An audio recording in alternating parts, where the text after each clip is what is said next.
Hello guys, कैसे हो। मैं दीपक शर्मा, आपके अपने YouTube चैनल दीपक साइंस क्लासेस में आपका स्वागत है। आज हम बात करने वाले हैं दोस्तों कि जो आरआरबी एनटीपीसी के अंदर जो साइंस के क्वेश्चन पूछे जा रहे हैं, आज हम उनके बारे में बात करने वाले हैं। हम बात करने वाले हैं 28 तारीख को जो सभी शिफ्ट के अंदर जो क्वेश्चन पूछे गए थे साइंस के, वो क्वेश्चन किस टाइप के थे और हमारे एग्जाम में किस टाइप के क्वेश्चन आ रहे हैं और किस टाइप के क्वेश्चन आने वाले हैं, उन सब के बारे में मैं आपको बताने वाला हूं। ध्यान से समझिएगा। सबसे पहला क्वेश्चन हमसे क्या पूछा गया था कि यूनिट ऑफ इलेक्ट्रिक करंट की जो इलेक्ट्रिक करंट है उसकी यूनिट क्या होती है, उसकी जो एसआई यूनिट होती है वो क्या होती है। तो दोस्तों यहां पर इलेक्ट्रिक करंट होता है, उसका जो एसआई यूनिट होता है वो क्या होता है, एम्पियर होता है। इस एम्पियर को बच्चों ए से प्रदर्शित करते हैं और इस एम्पियर का जो इलेक्ट्रिक करंट है उसका जो यूनिट एम्पियर दिया गया वो बच्चों किसके सम्मान में दिया गया, किसके रेस्पेक्ट में दिया गया बच्चों, तो वो दिया गया था एक फ्रांसीसी वैज्ञानिक थे जिनका नाम था आंद्रे मैरी एम्पियर। क्या था? Andre Marie Ampere. इनके सम्मान में रखा गया था। और मैं आपको बता दूं, जो हमारे पास में जो इलेक्ट्रिक करंट होती है, विद्युत धारा होती है, उस विद्युत धारा का जो मापन किया जाता है वो किस यंत्र द्वारा किया जाता है। तो याद रखना, विद्युत धारा का मापन करने वाला जो यंत्र होता है वो क्या होता है, एमीटर होता है। बहुत अच्छा क्वेश्चन है कि जो इलेक्ट्रिक करंट है उसका जो मेजरमेंट किया जाता है वो किस इंस्ट्रूमेंट द्वारा किया जाता है, एमीटर द्वारा किया जाता है। और एमीटर को बहुत अच्छा क्वेश्चन है कि एमीटर को इलेक्ट्रिक सर्किट में कौन से क्रम में जोड़ते हैं। तो याद रखना, कौन से क्रम में जोड़ते हैं, श्रेणी क्रम में जोड़ते हैं। कौन से क्रम में? श्रेणी क्रम में। और जो हमारे पास में आदर्श एमीटर होता है, क्या होता है? आदर्श एमीटर। उस आदर्श एमीटर का जो बच्चों प्रतिरोध होता है, क्या होता है? प्रतिरोध। वो हमारे पास में कितना होता है? 0। बहुत ही अच्छे क्वेश्चन है। आने वाली शिफ्ट के अंदर ये क्वेश्चन पूछे जा सकते हैं कि जो एमीटर होता है उसे श्रेणी क्रम में लगाते हैं और आदर्श एमीटर का जो प्रतिरोध होता है वो 0 होता है। इसी प्रकार से बच्चों याद रखना, जो विभवांतर होता है, पोटेंशियल होता है, उसको किससे मापा जाता है? वोल्ट मीटर से नापा जाता है। और वोल्ट मीटर को कौन से क्रम में लगाते हैं? पैरेलल क्रम में, समांतर या पार्श्व क्रम में लगाते हैं। और वोल्ट मीटर होता है, अगर ये आदर्श वोल्ट मीटर है तो आदर्श वोल्ट मीटर का जो प्रतिरोध होता है, रेसिस्टेंस होता है आदर्श वोल्ट मीटर का, वो कितना होता है? इन्फिनिटिव होता है, अनंत होता है। ये क्वेश्चन बहुत गजब के हैं। तो देखो, मैंने यहां से एक क्वेश्चन के साथ में आपको 5 क्वेश्चन बता दिए कि जो इलेक्ट्रिक करंट है उसका मापन एमीटर से किया जाता है। एमीटर को श्रेणी क्रम में लगाते हैं। विभवांतर या विभवांतर का मापन वोल्ट मीटर से किया जाता है। वोल्ट मीटर को परिपथ में समांतर मतलब पार्श्व या पैरेलल क्रम में लगाते हैं। और जो आइडियल जो वोल्ट मीटर होता है उसका जो रेजिस्टेंस होता है वो कितना होता है? इन्फिनिटिव होता है। और दूसरी बात बच्चों, जो इलेक्ट्रिक करंट है वो एक स्केलर क्वांटिटीज है। कैसी राशि है? अदिश राशि है। ये भी बहुत अच्छी बात है, स्केलर क्वांटिटीज है, ये भी याद रखना। बहुत अच्छा क्वेश्चन है। और ये पोटेंशियल भी स्केलर क्वांटिटीज है, ये बात भी आप अच्छे से ध्यान रखना, ठीक है। और ये बात भी याद रखना, घरों के अंदर जो लाइट लगाई जाती है, घरों के अंदर, घरों में जो लाइट होती है वो लाइट कौन से सीक्वेंस में होती है, कौन से क्रम में होती है। बहुत अच्छे अच्छे क्वेश्चन है। कौन से क्रम में होती है तो वो भी याद रखना, समांतर क्रम में ही लगाई जाती है। चलो, आप स्क्रीनशॉट लेना चाहो तो ले सकते हो, ठीक है। उसके बाद में अपन नेक्स्ट क्वेश्चन के बारे में बात करते हैं कि नेक्स्ट क्वेश्चन हमसे क्या पूछा गया था। देखो, यहां पर क्वेश्चन सोल्व करवाने का मतलब यही है कि इससे हमें दोनों तीनों चीजों का बारे में पता लग जाएगा कि किस टाइप के क्वेश्चन पूछे जा रहे हैं, किस टाइप के क्वेश्चन पूछे गए हैं, और उनके आसपास इर्द गिर्द जो आने वाले क्वेश्चन है वो भी मैं आपको यहां बताने वाला हूं, ठीक है। नेक्स्ट क्वेश्चन है कि the pH of lemon, the pH of lemon juice, जो नींबू का रस होता है उसकी जो पीएच होती है वो कितनी होती है। तो सबसे पहले मैं आपको बता दूं, जो पीएच होती है, पीएच स्केल है बच्चों। इस पीएच स्केल की जो खोज की थी, खोज करने वाली, खोज कब हुई? 1909 में हुई। खोज करने वाला वैज्ञानिक का नाम था सोरेनसन। ये बात आप बहुत अच्छी तरीके से याद रखना। पीएच स्केल में जो पी शब्द है ये एक जर्मन भाषा का शब्द है, पुशांस। और इस पुशांस का अर्थ क्या होता है बच्चों? शक्ति होता है, स्ट्रेंथ होता है। और वो शक्ति किसकी? हाइड्रोजन आयन की।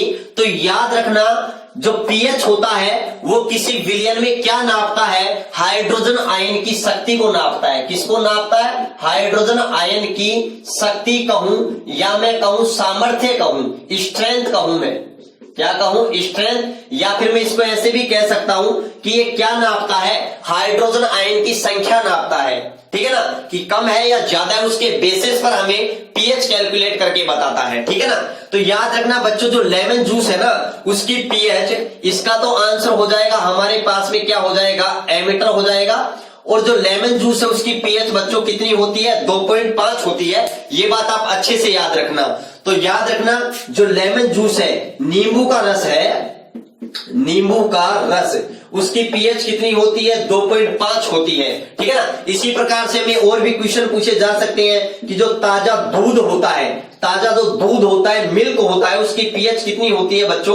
तो ये भी याद रखना कितनी होती है? 6.5 होती है इसकी पीएच। ठीक है ना, याद रखना वीक एसिड होता है जो ताजा दूध होता है। इसी प्रकार से हमसे ये भी पूछा जा सकता है, जो प्योर वाटर होता है, आसूत जल, आसूत जल की पीएच कितनी होती है? 7 होती है। और याद रखना आसूत जल जो प्योर वाटर होता है, जो विद्युत का याद रखना कैसा होता है? इंसुलेटर होता है। इंसुलेटर मतलब कुचालक होता है। ये भी आप अच्छे से याद रखना।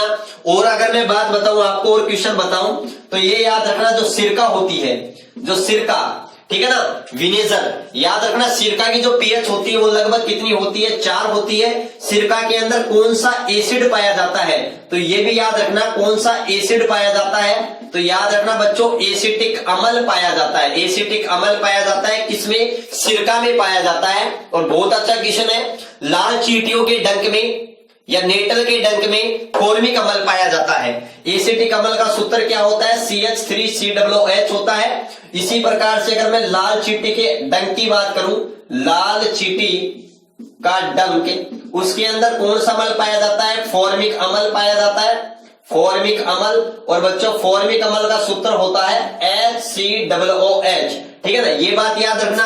और देखो मैं आपको बहुत अच्छी बात बताने वाला हूं, जो हमारे पास में एसिड रेन होती है, अम्लीय वर्षा होती है, अम्लीय वर्षा। बच्चों उस अम्लीय वर्षा की जो पीएच होती है वो कितनी होती है? अम्लीय वर्षा की पीएच 5.6 से क्या होती है? कम होती है। जब बारिश होती है उस बारिश के जल की पीएच अगर 5.6 से कम हो जाए तो उस जल को, उस वर्षा को हम क्या कहेंगे? अम्लीय वर्षा। आप कहोगे सर किसके कारण होती है? तो याद रखना वायुमंडल में SO2 और NO2 ऑक्साइड के कारण ये होती है। बहुत जबरदस्त क्वेश्चन है, जरूर पूछा जाएगा नेक्स्ट शिफ्ट में, 100% पूछा जाएगा। अम्लीय वर्षा किसके कारण होती है? याद रखना वायुमंडल के अंदर SO2 और NO2, ठीक है ना, ये जो दो ऑक्साइड होते हैं ये दोनों के दोनों कैसे होते हैं? अम्लीय होते हैं। और इस अम्लीय ऑक्साइडों के कारण अम्ल बनता है वायुमंडल में H2SO4 HNO3। और वो अम्ल वर्षा के जल के पीएच को 7 से घटा करके जब 5.6 से कम कर दे तो उसे हम एसिड रेन कहते हैं। और एसिड रेन के कारण ही ताजमहल होता है, उसकी चमक फीकी पड़ती जा रही है। आप ये बात भी अच्छी तरीके से याद रखना। और क्या रखोगे? जो हमारे पास में ब्लड होता है उसकी जो पीएच होती है वो 7.4 होती है। ये बात भी बहुत अच्छा क्वेश्चन है। उसके अलावा आप क्या याद रखोगे? जो लार होती है, सलाइवा होती है बच्चों, उस लार की पीएच, बहुत अच्छा क्वेश्चन है कि खाने से पूर्व और खाने के बाद कितनी होती है? तो याद रखना, जो अगर हम खाना खाते हैं तो खाने से पहले तो ये कैसी होती है? क्षारीय होती है, ये याद रखना। मतलब इसकी पीएच 7.4 होती है। और खाने के बाद इसकी जो पीएच होती है वो लगभग 6 के करीब आ जाती है, मतलब एसिडिक हो जाता है। तभी तो जब हमारे जो मुंह होता है उसके अंदर खाना खाने के बाद हमें अच्छी तरीके से मुंह साफ करना चाहिए, क्षारीय टूथपेस्ट का प्रयोग करना चाहिए। आपने देखा होगा, सुना होगा, जो टीवी के अंदर जो ऐड आते हैं कि टूथपेस्ट का, उनमें वो स्पेसिकल बोलते हैं क्षारीय टूथपेस्ट। क्यों? खाना खाने के बाद में हमारे दांतों में, याद रखना हमारे दांतों का सबसे कठोर भाग होता है इनामेल होता है। ये भी याद रखना, बहुत अच्छा क्वेश्चन है। खाना खाने के बाद कुछ जो पदार्थ होते हैं दांतों में जमा हो जाते हैं, तो उनके कारण वो कुछ बैक्टीरिया जीवाणु के कारण उनका निम्नीकरण होने लगता है, तो हमारे मुख में एसिड उत्पन्न होने लगता है। एसिड के कारण हमारा मुख अम्लीय हो जाता है। और याद रखना, जब वो एसिड बहुत ज्यादा मात्रा में उत्पन्न हो जाए तो ये भी याद रखना, दंत क्षय प्रारंभ हो जाता है, दांतों का गिरना प्रारंभ हो जाता है। ये बात भी आप याद रखना। और एक बहुत ही अच्छा क्वेश्चन एक और भी है कि जठर रस बच्चों, ये जठर रस आमाशय में स्रावित होता है। कहां स्रावित होता है? आमाशय द्वारा स्रावित होता है। इसकी पीएच कितनी होती है? 1.2 से 2 के बीच होती है। ये बात भी आप अच्छी तरीके से याद रखना। चलो आप इसका स्क्रीनशॉट लेना चाहो तो ले सकते हो जल्दी से, ठीक है ना। तो ये बात भी आप विशेष याद रखना अच्छे से। उसके बाद में नेक्स्ट क्वेश्चन के बारे में बात करते हैं कि नेक्स्ट क्वेश्चन कौन सा है? Bhopal gas tragedy. देखो यहां से मैं आपको इर्द गिर्द आने वाले बहुत सारे क्वेश्चन बता रहा हूं। भोपाल गैस ट्रेजेडी हुई थी, उसके अंदर कौन सी गैस का रिसाव हुआ था? बार बार एक कॉम्पिटिशन एग्जाम में एक क्वेश्चन पूछा जाता है। देखो क्या था, तो याद रखना बच्चों, जो भोपाल गैस ट्रेजेडी हुई थी उसके अंदर कौन सी गैस का रिसाव हुआ था? ये बात बड़ा ही बहुत ही शानदार क्वेश्चन है। तो किस गैस का रिसाव हुआ था? मेथिल आइसोसाइनेट का रिसाव हुआ था, आइसोसाइनेट का। ये बात याद रखना, शॉर्टकट में बोल सकते हैं MIC। M का मतलब मेथिल, I का मतलब आइसो, C का मतलब साइनेट। बहुत अच्छा क्वेश्चन है, इसलिए इसे क्या कहते हैं? मिक गैस भी कहते हैं। क्या कहते हैं? MIC gas. काफी बार ऑप्शन नहीं देता है कि भोपाल गैस ट्रेजेडी में कौन सी गैस के रिसाव हुआ? MIC gas. याद रखना, मेथिल आइसोसाइनेट, ये भी याद रखना। ये भोपाल गैस ट्रेजेडी कब हुई थी बच्चों? ध्यान से देखना, भोपाल गैस जो हमारे पास में ट्रेजेडी हुई थी वो कब हुई थी, इसके बारे में भी ध्यान से समझना, क्वेश्चन बन सकते हैं। ये बच्चों हुई थी 2 दिसंबर 1984 को हुई थी, ठीक है ना। एक फैक्ट्री थी भोपाल के अंदर, जिस फैक्ट्री का नाम था बच्चों यूनियन कार्बाइड। ये फैक्ट्री थी। इस फैक्ट्री में क्या बनती थी? कीटनाशक दवाएं बनती थी। कीटनाशक दवाएं बनती थी। और जब इस यहाँ पर जो कीटनाशक दवा बनाने की ये फैक्ट्री थी, इसका जो मालिक था वो आपने सुना होगा, एंडरसन था। क्या था? कौन था? एंडरसन। ये भी याद रखना। और जब यहाँ इस गैस का, इसे कीटनाशक दवा बनाने के लिए कुछ जहरीली गैसों का प्रयोग किया गया था, मेथिल आइसोसाइनेट, जब इसका रिसाव हो गया था तो कई हजारों लोग क्या गए थे? मारे गए थे। और बच्चों जो मेथिल आइसोसाइनेट होता है, इसका जो सूत्र होता है वो क्या होता है? इसका सूत्र हमारे पास में ये होता है। ये किसका सूत्र है बच्चों? ये भी याद रखना, मेथिल, ये हो गया मेथिल और ये हो गया आइसोसाइनेट। यहाँ पर नाइट्रोजन बॉन्ड बनाता है आइसोसाइनेट में। ये बात भी आप अच्छे से ध्यान रखना, बहुत ही जबरदस्त क्वेश्चन है, ठीक है ना। ये भोपाल गैस। इसी प्रकार से आप एक याद रखना, एक मस्टर्ड गैस आने वाले हमारे एग्जाम में क्वेश्चन पूछा जा सकता है। मस्टर्ड गैस के बारे में बहुत इंपॉर्टेंट है। मस्टर्ड गैस का याद रखना, मस्टर्ड गैस का प्रयोग प्रथम विश्व युद्ध में किया गया था। किसमें किया गया था? प्रथम विश्व युद्ध में किया गया था। ऐसा क्वेश्चन पूछ सकता है, किया गया था। मस्टर्ड क्यों बोलते हैं? क्योंकि इसके अंदर सरसों के तेल जैसी गंध आती है। सरसों के तेल जैसी क्या आती है? गंध आती है। ये बात भी याद रखना, ठीक है ना। बहुत अच्छी तरीके से समझना। इसके अंदर जो सल्फर कंपोनेंट होता है, इसलिए याद रखना इसको सल्फर मस्टर्ड भी कहते हैं। मस्टर्ड गैस को सल्फर मस्टर्ड भी कहते हैं। और एक और मजेदार बात ये है कि इसका जो हमारे पास में जो फॉर्मूला होता है वो क्या होता है, ये बात भी आप अच्छी तरीके से याद रखना। तो हमारे पास में इसका फॉर्मूला क्या होता है? C4H8Cl2S, ठीक है ना। ये इसका क्या होता है बच्चों? फॉर्मूला होता है, ठीक है ना। और याद रखना, इसका जब ये त्वचा पर गिरती है ना, त्वचा पर, तो ये त्वचा को बहुत ज्यादा नुकसान पहुंचाती है। त्वचा पर क्या हो जाती है? फफोले पड़ जाते हैं। क्या पड़ जाते हैं? फफोले। ये याद रखना, ठीक है ना। जो जर्मनी की सेना थी, किसकी सेना थी? जर्मनी की सेना ने ब्रिटेन के विरुद्ध में उस टाइम में प्रथम विश्व युद्ध में प्रयोग किया था। कनाडा की सेना और ब्रिटेन की सेना पर आक्रमण करने के लिए इसे मस्टर्ड गैस का प्रयोग किया गया था। ये याद रखना, बहुत एक रासायनिक हथियार के तौर पर काम में लिया गया था। तो एग्जाम में क्वेश्चन पूछ सकता है कि प्रथम विश्व युद्ध में किस रासायनिक हथियार के रूप में किस गैस का प्रयोग किया गया था? मस्टर्ड गैस का। और याद रखना बच्चों, गोबर गैस होती है हमारे पास में, गोबर गैस। एग्जाम में इस टाइप के क्वेश्चन पूछ सकते हैं। गोबर गैस का मुख्य घटक क्या होता है? मीथेन होता है। मीथेन या मीथेन बोलते हैं, जिसका फॉर्मूला क्या होता है? CH4 होता है। किस क्षेत्र में पाई जाती है? ये भी याद रखना, ये दलदल क्षेत्र में पाई जाती है। इसमें पाई जाती है, दलदल क्षेत्र में पाई जाती है। तो चलो आप इसका स्क्रीनशॉट लीजिएगा, फिर हम नेक्स्ट क्वेश्चन के बारे में बात करते हैं। ठीक है, नेक्स्ट क्वेश्चन है हमारे पास में कि जो टीयर गैस है, उस टीयर गैस क्या थी? ऑप्शन में दे रखा था कि टीयर गैस कौन सी है इनमें से, तो ध्यान से समझिएगा, ध्यान से। टीयर गैस क्या है? देखो बच्चों, टीयर गैस, टीयर गैस, इस टीयर गैस को हम क्या कहते हैं? अश्रु गैस भी कहते हैं। मतलब अश्रु गैस, जिस गैस के अगर प्रभाव में अगर कोई व्यक्ति आ जाए तो उसके आंखों में से आंसू आने लग जाते हैं बच्चों, उसे हम टीयर गैस या अश्रु गैस कहते हैं। और बच्चों याद रखना, इसी को ही हम लैक्रीमेटर गैस भी कहते हैं। क्या कहते हैं? लैक्रीमेटर भी कहते हैं। ये बात भी आप अच्छी तरीके से याद रखना। दूसरी बात, जो हमारे एग्जाम में क्वेश्चन पूछा गया था कि जो टीयर गैस है वो क्या है, तो बच्चों मैं आपको बता दूं, जो टीयर गैस होती है ना, वो मुख्य रूप से 2 प्रकार की होती है। वैसे 3 प्रकार की होती है। एक मिर्च का पाउडर भी होता है, वो टीयर गैस का ही काम करता है। ठीक है ना। वैसे मुख्य रूप से एग्जाम में, कोई भी कॉम्पिटिटिव एग्जाम क्यों ना हो, उसके अंदर 2 ऑप्शन आपको जरूर देगा। एक तो देगा क्लोरोबेंजाल मालोनाइट्राइल। क्या देगा? एक तो क्लोरोबेंजाल मालोनाइट्राइल। तो याद रखना दोस्तों, यही हमारे एग्जाम में ऑप्शन दे रखा था। किसी स्टूडेंट से पूछा ना था मैंने कि ऑप्शन में क्या दे रखा था, उन्होंने राइट करके आया था, उन्होंने बता रखा था कि सर ऑप्शन में यही दे रखा था। बिल्कुल सही किया था। अगर ऑप्शन में ये भी दे दे आपको, एक बात और बता दूं, काफी बार ये ऑप्शन में नहीं दे करके एक और ऑप्शन दे देता है कि क्लोरो एसिटोफिनोन। याद रखना, क्लोरो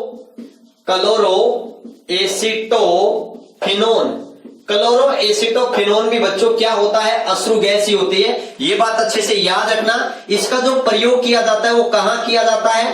अनियंत्रित भीड़ को, अनियंत्रित जब भीड़ हो जाती है, उस भीड़ को हटाने में किसका प्रयोग किया जाता है? तो याद रखना, किस गैस का प्रयोग किया जाता है? टीयर गैस का प्रयोग किया जाता है। बहुत अच्छा क्वेश्चन है, ये एग्जाम में पूछा गया। और ये क्लोरो एसिटोफिनोन, इस टाइप से ये भी ये करके आपको पूछा जा सकता है आने वाली शिफ्ट के अंदर।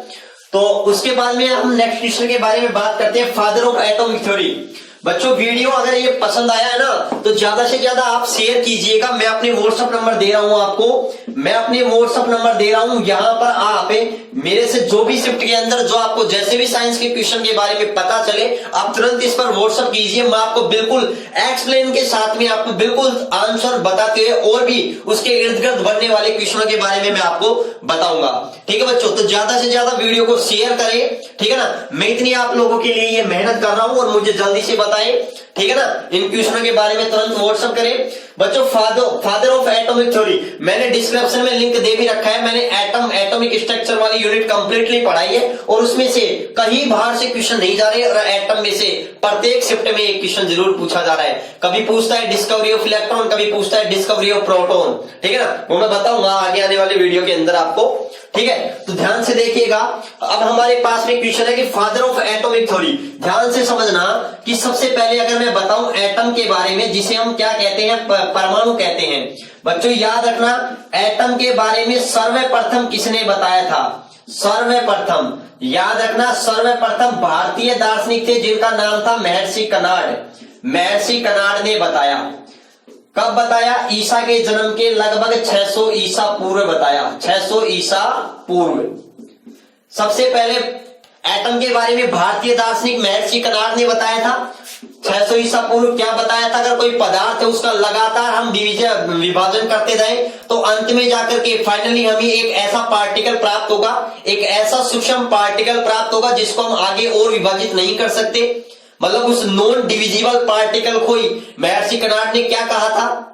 एटम कहा था। एटम एक ग्रीक भाषा का वर्ड है जो एटोमिया से बना है। उस एटोमिया का अर्थ ही ये होता है अविभाज्य। क्लियर? तो उसके बाद में अगर लेकिन सबसे पहले ये विचार ही थे जॉन इसके महर्षि कर्नाड के, लेकिन वैज्ञानिक दृष्टिकोण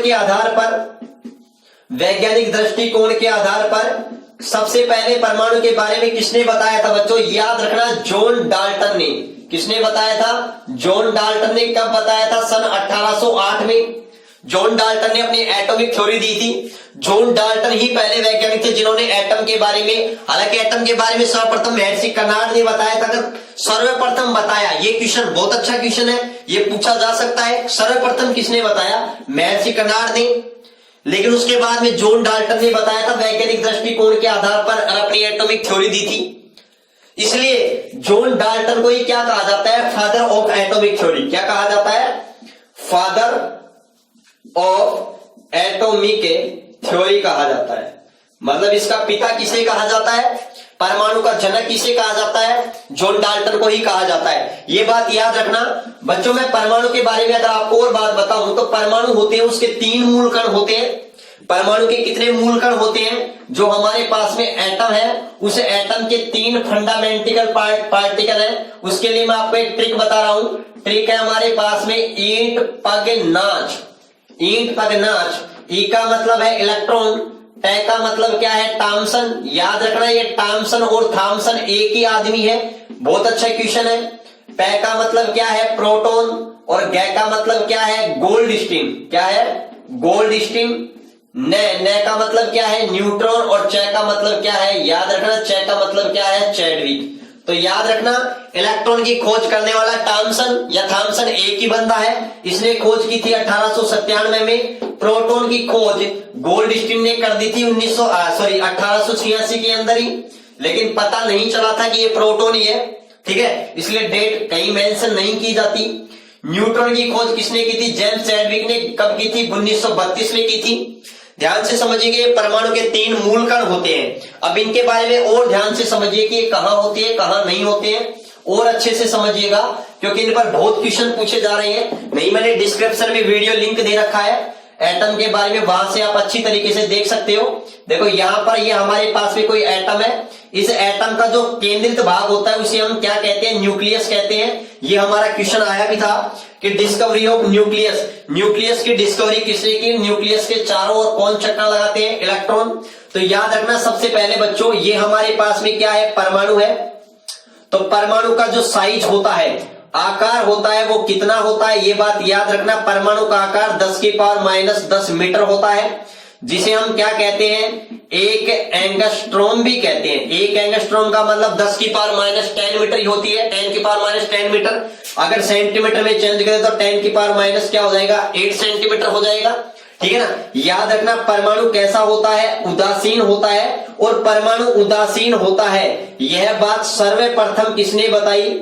सर्वप्रथम किसने बताई? तो ये भी याद रखना, सर्वप्रथम बताने वाले वैज्ञानिक थे जे थॉमसन, कि परमाणु क्या होता है? उदासीन होता है। ठीक है ना। याद रखना इसकी साइज या त्रिज्या के बारे में याद रखना। सेंटीमीटर में बोले तो सेंटीमीटर में बता देंगे, मीटर में बात करें तो मीटर में भी बता देंगे। एंगस्ट्रॉम 10⁻⁻, और एटम क्या होता है? उदासीन होता है।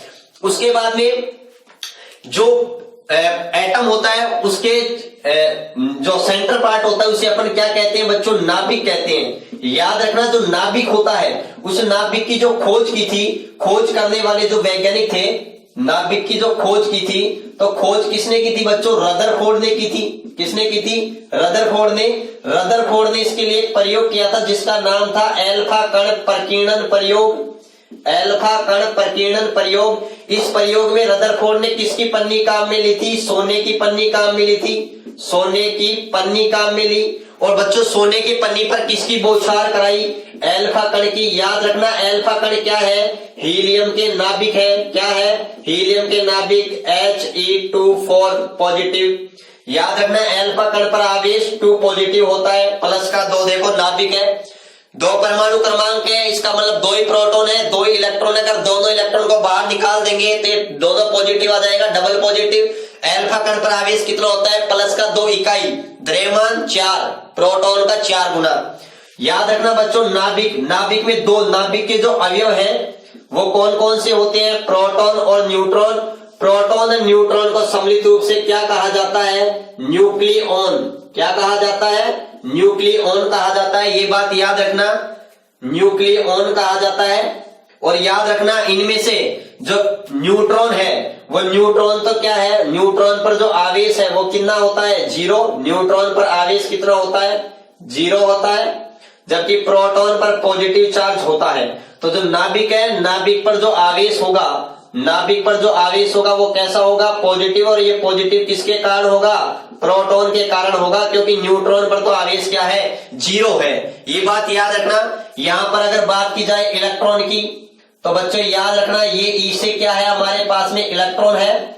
इस इलेक्ट्रॉन की जो खोज की, इलेक्ट्रॉन को हम ई नेगेटिव से प्रदर्शित करते हैं, क्योंकि इस पर आवेश होता है वो ऋणावेश होता है। बच्चों इस क्लास को ज्यादा से ज्यादा शेयर करें। इलेक्ट्रॉन है, इलेक्ट्रॉन की जो खोज करता है वो खोज करता कौन है? बच्चों याद रखना जे थॉमसन है। कौन है? जे थॉमसन है। इन्होंने किन किरणों से खोज की? कैथोड किरणों से खोज की थी। बच्चों ये भी याद रखना, कैथोड किरणों से खोज की थी। इलेक्ट्रॉन पर आवेश होता है वो नेगेटिव होता है। नेगेटिव में भी कितना? -1.6 × 10⁻⁻19 कूलाम होता है। इलेक्ट्रॉन पर जो आवेश है उस आवेश का मापन याद रखना। इलेक्ट्रॉन पर आवेश का जो मापन करता थे वो मापन करता कौन थे? मिलिकन थे। और मिलिकन ने एक प्रयोग किया था, उस प्रयोग का नाम था बच्चों तेल बूंद प्रयोग, ऑयल ड्रॉप्स एक्सपेरिमेंट। बच्चों याद रखना, बहुत गजब के क्वेश्चन है। आवेश का मापन किसके रूप में किया? तेल बूंद प्रयोग के रूप में किया। इलेक्ट्रॉन पर आवेश होता है -1.6, यहां भी माइनस और यहां भी माइनस। इस टाइप से आप याद रख लेना। इलेक्ट्रॉन की खोज कौन सी किरणों से हुई? कैथोड किरणों से। किसने की? थॉमसन ने। कब की? ये की 1897 में। और याद रखना इलेक्ट्रॉन ही सर्वप्रथम खोजा गया कण था। सर्वप्रथम खोजा गया कण, सर्वप्रथम खोजा गया कण था। अगर परमाणु के तीनों मूल कणों की बात करूं तो सबसे पहले इलेक्ट्रॉन को ही खोजा गया था। ठीक है ना, यही सबके सामने निकल करके आया था। याद रखना उसके अलावा बच्चों किसके बारे में? इस प्रोटॉन के बारे में भी याद रखना। प्रोटॉन के बारे में, प्रोटॉन के बारे में क्या याद रखोगे बच्चों? तो याद रखना जो प्रोटॉन है, इस प्रोटॉन की जो खोज करता है वो खोज करता कौन है बच्चों? गोल्डस्टीन। गोल्डस्टीन ने बहुत पहले कर दी थी, लेकिन पूरी डिटेल नहीं बता पाए। और बाकी सारी डिटेल प्रोटॉन नाभिक में होता है, यह बात किसने बताई थी? रदरफोर्ड ने। तो बच्चों याद रखना रदरफोर्ड ने ही सारी बातें बताई थी, इसलिए कई बुकों में रदरफोर्ड का नाम भी आ जाता है, लेकिन वास्तविकता में एनसीईआरटी में गोल्डस्टीन ने दे रखा है। रदरफोर्ड ने नाम दिया था प्रोटॉन का। प्रोटॉन नाम किसने दिया? रदरफोर्ड ने। प्रोटॉन पर आवेश कैसा होता है? पॉजिटिव। पॉजिटिव 1.6 × 10⁻⁻19 कूलाम होता है। इलेक्ट्रॉन पर जितना ऋणावेश होता है प्रोटॉन पर उतना ही क्या होता है? पॉजिटिव चार्ज होता है। और प्रोटॉन की जो खोज थी वो एनोड किरणों से हुई है। याद रखना एनोड हमेशा ऑलवेज पॉजिटिव होता है मोस्टली। ठीक है ना, एनोड जिसे हम क्या कहते हैं? केनाल किरण। याद रखना यहां पर बच्चे गुमराह हो जाते हैं। क्या हो जाते हैं? गुमराह। केनाल किरण एक तो आती है केनाल किरण, बहुत अच्छा क्वेश्चन है ये क्वेश्चन है। ये क्वेश्चन पूछे जाएंगे, देखना आगे आने वाली शिफ्टों के अंदर कि केनाल किरण, प्रोटॉन की खोज केनाल किरण से हुई। प्रोटॉन की खोज करता गोल्डस्टीन है।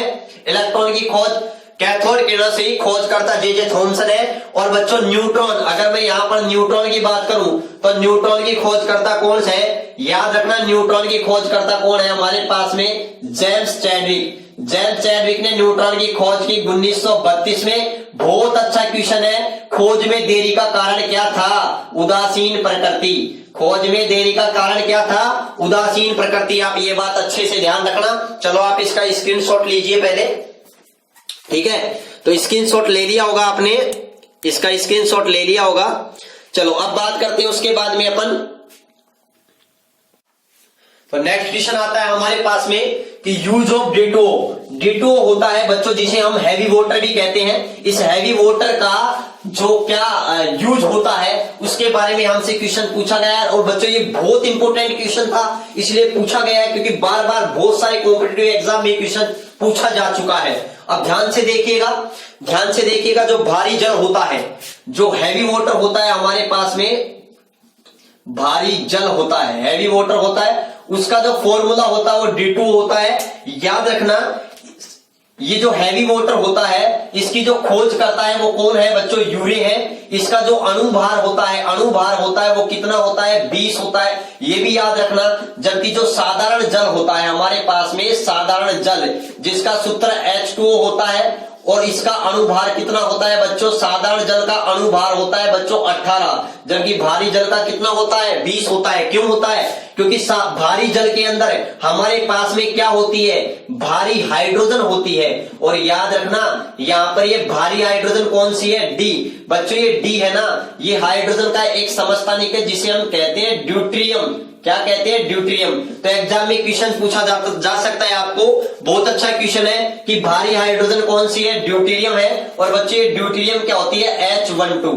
तो यहाँ पर कितने हैं? 2 है, तो 2 दूनी कितने हो गए? 4। और ऑक्सीजन का कितना हो गया? 16। और 2 × 2 + 16 कितने हो गए? 20 हो गए हमारे पास में। जबकि यहाँ पर जो हाइड्रोजन है वो प्रोटियम है, H11 है। तो 2 है, तो 2 + 16 कितने हो गए? 18 हो गई। तो ये बात भी बहुत अच्छा क्वेश्चन है कि जो भारी जल होती है उसके अंदर हाइड्रोजन का कौन सा समस्थानिक होता है? ड्यूटेरियम होता है। और बच्चे याद रखना हाइड्रोजन के 3 समस्थानिक होते हैं, प्रोटियम, ड्यूटेरियम और ट्राइटिरियम। ये बात भी आप अच्छे से याद रखना।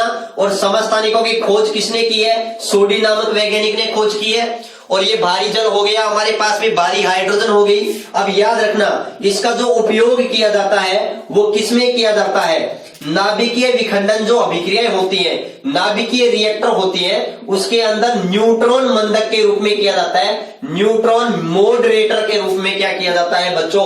प्रयोग किया जाता है। बहुत इंपॉर्टेंट है।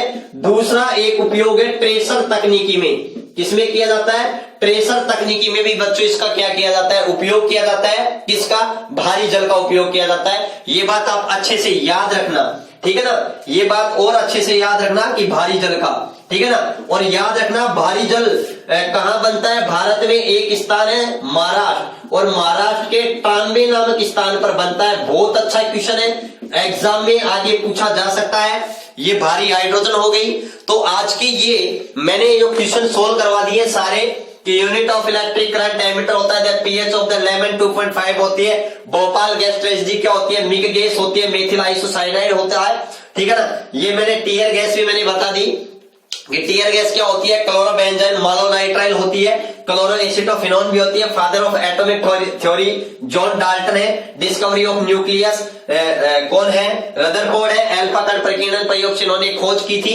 और रदरफोर्ड को ही न्यूक्लियस फिजिक्स का फादर भी कहा जाता है, नाभिकीय भौतिकी का जनक भी कहा जाता है रदरफोर्ड को ही। और यूज ऑफ डिटो, मैंने यूज ऑफ डिटो भी आपको बता दिया है। तो बच्चों अगर वीडियो पसंद आए तो ज्यादा से ज्यादा लाइक करें, शेयर करें। मैं आप लोगों के लिए मेहनत कर रहा हूं। और डिस्क्रिप्शन में जो आपको केमिस्ट्री के वीडियो दे रखे हैं उनको देखिए। मैं आपके लगातार मैं रोजाना ऐसे ही आपको क्लास लाते रहूंगा, क्वेश्चन सोल्व करवाता रहूंगा। उनके साथ साथ मैं आपको इर्द गिर्द बहुत सारे जो एग्जाम में आने वाले मोस्ट इंपोर्टेंट क्वेश्चन है वो बताने वाला हूं। तो चैनल को सब्सक्राइब कीजिए, लाइक कीजिए, वीडियो को शेयर कीजिए ज्यादा से ज्यादा। और जैसे ही आपको साइंस के क्वेश्चन पता चले, मैं एक बार फिर से आपको व्हाट्सएप नंबर दे रहा हूं कि आप इस व्हाट्सएप नंबर पर आप मेरे साथ शेयर कर सकते हो, ठीक है ना? 84 32 29 77 41। यहाँ पर आप क्वेश्चन तुरंत सेंड कीजिए, मैं आपको उसका एक्सप्लेनेशन करके आपको जबरदस्त तरीके से आपको उनका जवाब मिलेगा, ठीक है? Thank you.